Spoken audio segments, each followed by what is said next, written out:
Babus Salam. Lelaki sahaja, perempuan tak boleh masuk. Lelaki nak masuk tak boleh masuk situ, nampak dia tutup. Kena nampak toilet tu. Kena pergi kot tepi toilet tu, beratak, pusing, masuk Babus Salam. Daripada pintu Babus Salam, straight sampai ujung sana, nama Babu Baqi'. Dia keluar kot perkuburan Baqi'. Dan masuk pintu ni, boleh lalu depan Nabi. Boleh pergi tengok Nabi, bagi salam kat Nabi dengan dekatnya.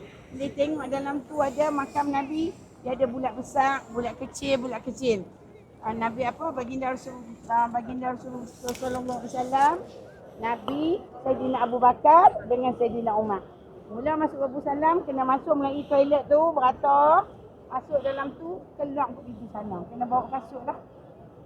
Kasut kena bawa. Baik. Untuk wanita, kita akan masuk Raudhah belah sana. Lelaki pun masuk Raudhah belah sana.